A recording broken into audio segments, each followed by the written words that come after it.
Now stand up in the last week. That if in the why don't I make it even simpler? Stand up in the last 48 hours. If you've filled up a child's water bottle, set their alarm for them, made them their breakfast before they go to training, cleaned their sports gear, emptied their sports bag, carried any item of sports clothing, equipment into a training or around a training venue. Stand up if you're in that category.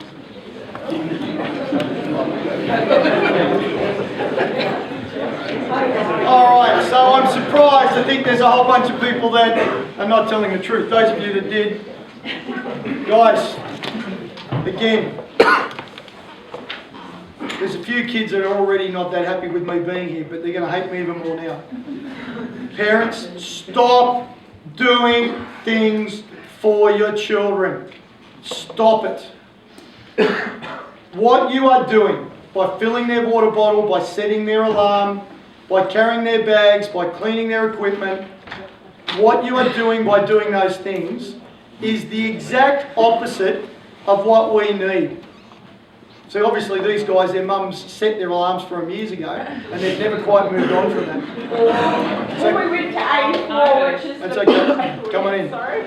So parents, stop doing those things for your kids.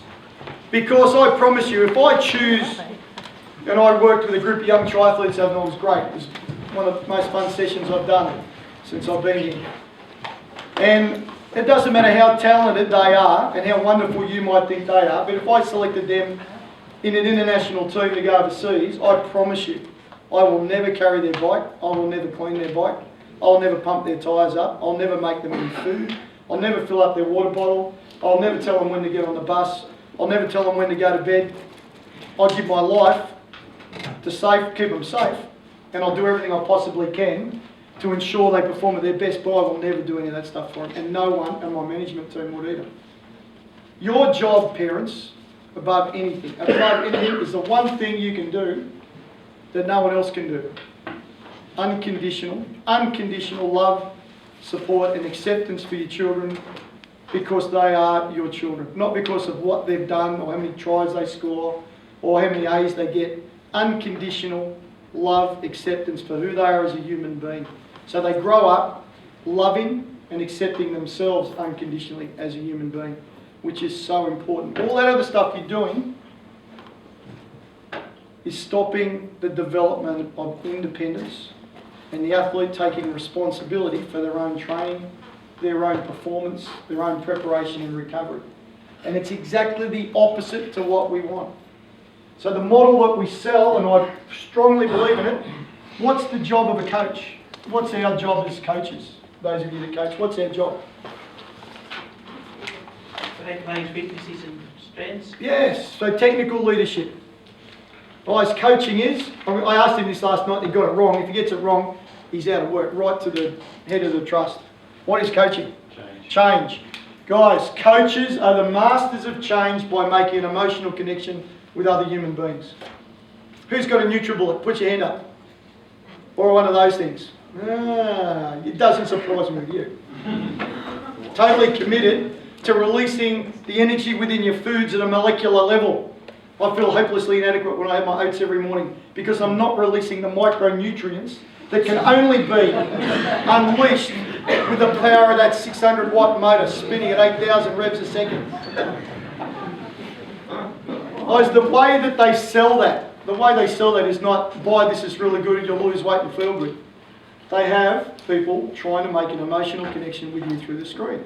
That blonde girl who says, I feel great, I look fantastic, and I'm never giving it up. Can you believe that I would say it? Me, your friend that you know, the paid actor from Los Angeles that you've never met, but I know you.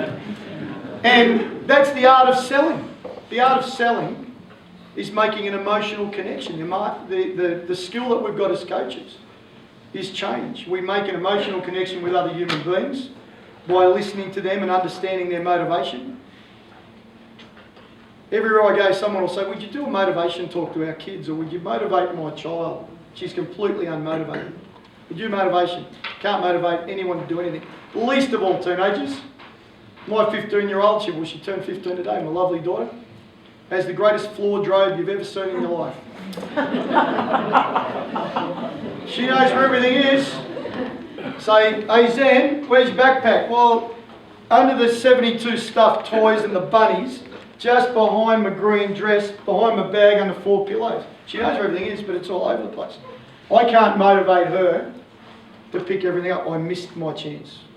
I should have had that and insisted on that behaviour before she turned 8 or 10. Now I've got to pay money for someone to clean up my stuff in my own house. That's another issue that we're all battling with. But you can't motivate, particularly teenagers, you can't motivate them to do anything. Motivation is like trying to teach a pig to sing. It'll annoy the pig and frustrate you, so I don't do it. That's not what we do as coaches. What we do is we make a connection with other human beings. I don't know how I feel about those big jackets, you know. It looks like you're walking in a big thing of bubble wrap. I'm just waiting. So, we make an emotional connection with other human beings, and in doing so, understanding their motivation, we then create an environment for them to express their motivation and their talent in our programs. So we don't impose our will and motivation. Oh my God, is it cracked? Is it all right? Well, if you drop it again, there will be.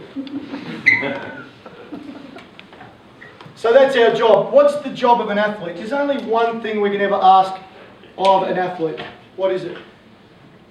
Dedication. Well, even simpler. What can we ask of an athlete who comes into a session right now?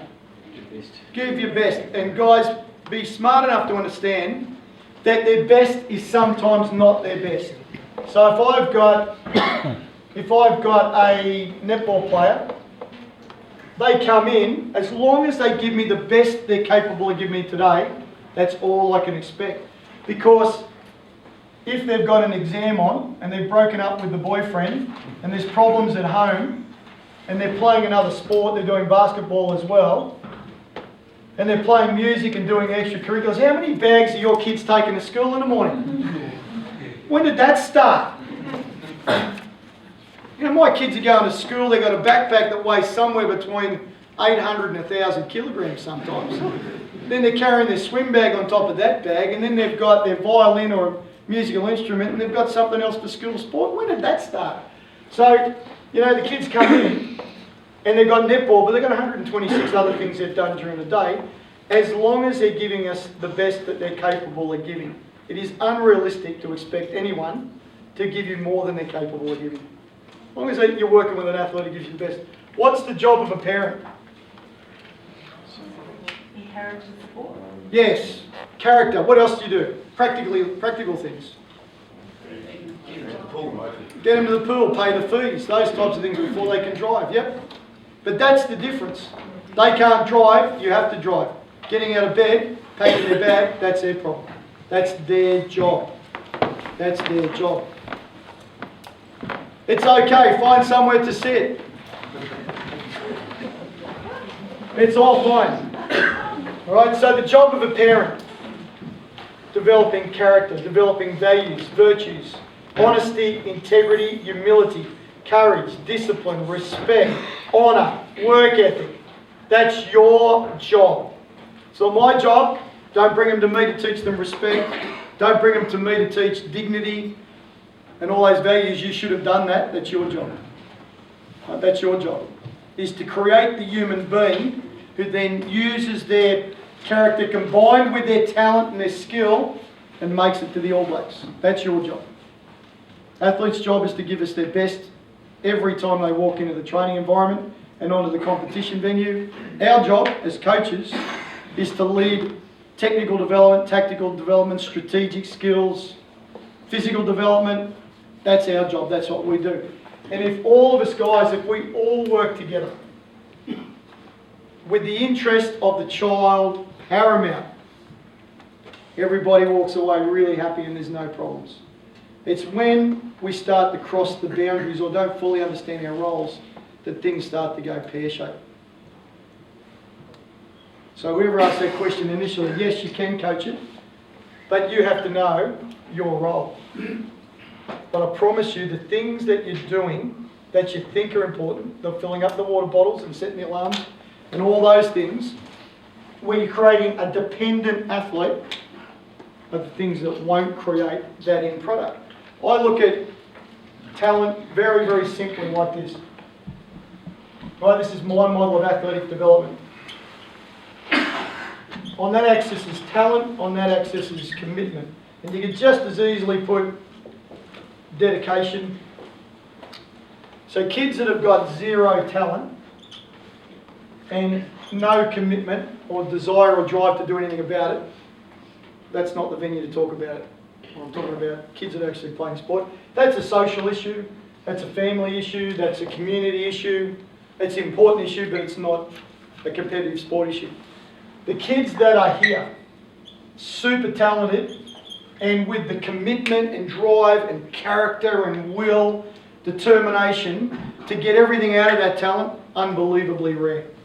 I've seen maybe 5 genuine champions in 30 years of being involved in sport. One of them was a guy called Matt Giddo. Matt Giddo was a rugby player. Well, he's still a rugby player.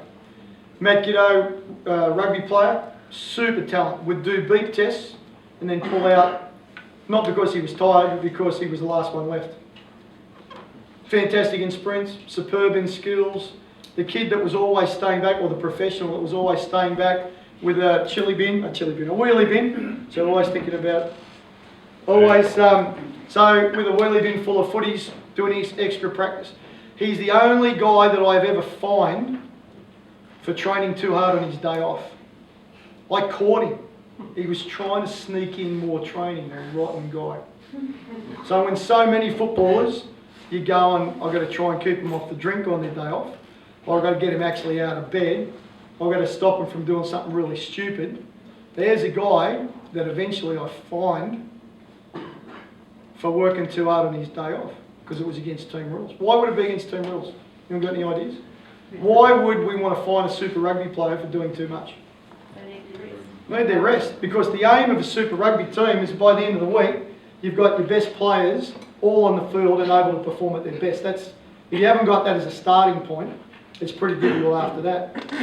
And so he was breaking team rules, should have been fined a lot earlier, but I couldn't find it in my heart to penalise an incredibly overly committed athlete, because it's against everything I believe in. But you don't see them very often.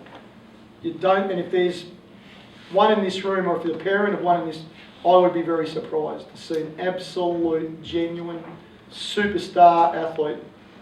I don't see them very often. So that's the time I've been in sport, it's about one every 5 years. The ones that cause you the biggest heartache, are the most difficult, break your heart, cause the most frustration are these kids. The kids who are superb talents, but have a terrible attitude. The kids that go, well, I'm a big kid and I've always done really well, and you know, I don't have to turn up and train hard. I don't have to do the weights. I don't have to do the extra stuff. I'm the best anyway. Why should I bother? I get in the Bay of Plenty basketball team, soccer team. I get any team I want, always have done. I'm 13. I have to train very hard because I'm so bloody big and talented and everybody keeps telling me. And again, the kids who can do anything most of the time end up doing nothing because no one says no to them. They go, well, the kid's late, he doesn't dress all that well, he's not all that respectful, he's a bit naughty, but geez, he can play footy. Geez, he plays footy well. No one pulls him in the line. Yeah? Guys, get over it. Get over this obsession with physical talent being the key to everything. As a physiologist, right? It's like me doing Aussie jokes. I can do that because I'm one of them. Alright, so they're the most frustrating. Without doubt, the majority of athletes I work with are not untalented, even at pro level. They have some talent in some things. What attributes about you or anyone in the world makes you successful? Your strengths or your weaknesses? Your strengths. So you have some kid who comes in who's got amazing ability, and we immediately say, well, yeah, the kid can beat a defence, tremendous skills, can dribble the ball, can shoot from anywhere. But he can't defend.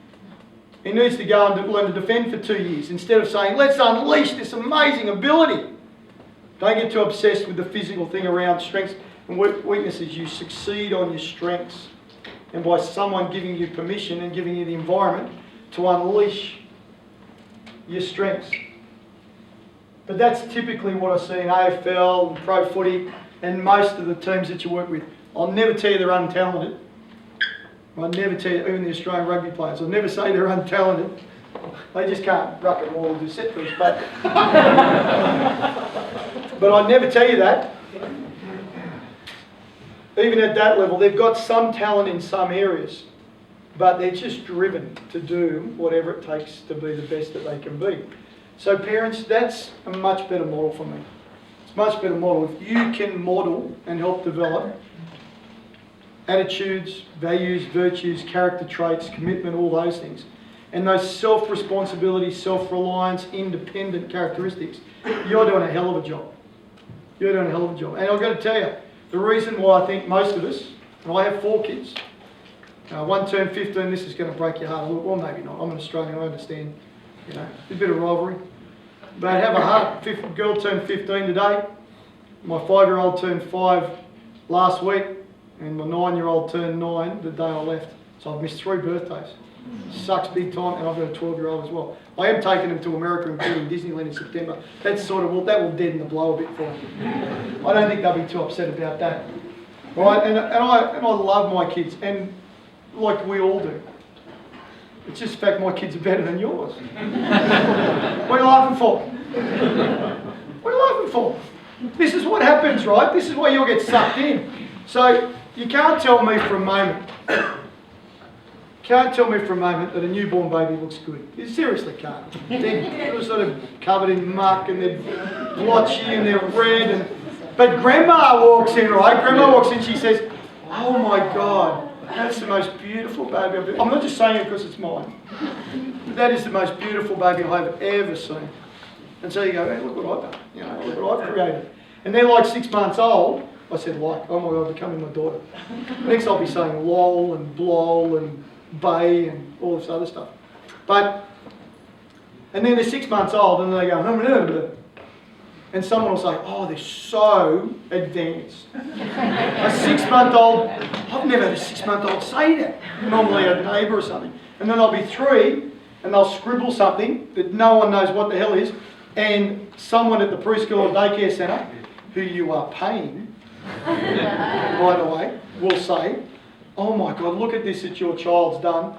I've never seen a 3-year-old do it." And you start to build this up, combined with that incredible, unexplainable emotional connection you've got with them. And they pick up a golf club, and you're looking at a world champion. I was going to say Tiger Woods, but you can't say that anymore. They pick up a rugby ball, and there's Dan Carter. On and on it goes. On and on it goes, and we're seeing, and we're thinking, "Oh, I love this child. I want to do everything I can. I want to fill up their water bottle because I think I can do that to help them." Because it's hard to see that stuff, isn't it? It's hard to go, I know commitment's probably important, and dedication is really, I know all that stuff's important, but I don't know how to teach those things. I need to learn how to teach those things. So how can I do it? But I can do all these other things. It makes me feel good, makes me feel like I'm parenting. So that's why we do it. So back to your question, how do you coach it? That's how we do it. By the standards that we set, by the behaviours that we model, by the way we work with them. Yeah? Can you set standards too high? You can do, and it's got to be relevant. But someone asked me the other day, "When do you start this?" And I said 2. 2-year-old can put a plastic cup in a sink. They can put their towel in a hamper. They can kiss their members of their family and say they love them and good night. They can learn a lot of wonderful things if you teach it to them and if you insist on it happening. If you let 2-year-olds walk away from the table doing nothing, and if you let 5-year-olds do the same, and 8-year-olds, good luck getting a 15-year-old to do it. Good luck. As the twig is bent, so shall it grow. Start early. And in terms of standards, just keep it contextual. So it's obviously ridiculous to say to a 2-year-old, "Make your bed and make dinner and cook some pasta and reverse